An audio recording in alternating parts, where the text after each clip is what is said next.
Hello.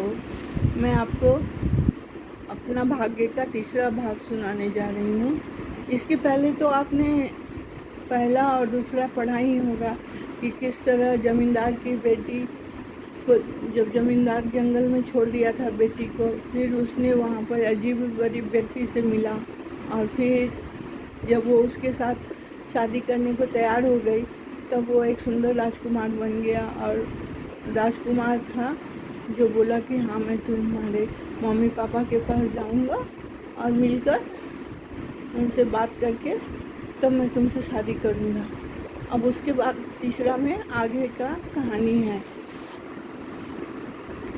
इधर जमींदार ने अपने दोनों बड़ी बेटी की भी शादी कर दी। दोनों किसी संपन्न व्यक्ति से कर दी। पहले कुछ दिन ठीक रहा, समय बदलते देर नहीं लगती।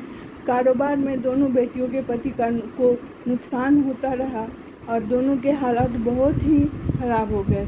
इधर जमींदार भी अपने हालात से परेशान था। एक बेटी को वो गुस्से में भेज तो दिया था, लेकिन वो उसके भी याद में रहता था। और वो दोनों बड़ी बेटी भी जिसके हालात ख़राब हो गए थे, उसके लिए भी वो दुखी रहता था। उसके घर की भी हालात भी ठीक नहीं रही। तभी छोटी बेटी अपने राजकुमार के साथ अपने पिता से मिलने आई। छोटी बेटी पिता के हालत देखकर बहुत दुखी हुई। उसने अपने पिता माता की हर तरह से मदद की और अपनी बहनों को भी उसके कारोबार में सहायता करी। फिर उसने अपने पिता से राजकुमार से शादी करने की आज्ञा मांगी। पिता भी बहुत खुश हुए और उन्होंने शादी की आज्ञा दे दी।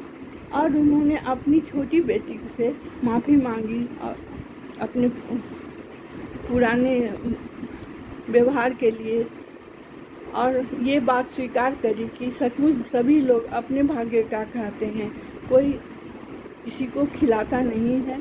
जो लोग भी खाना खाते हैं या जीते हैं, जैसे भी सुखपूर्वक रहते हैं, वो अपने भाग्य से ही वो पाते हैं।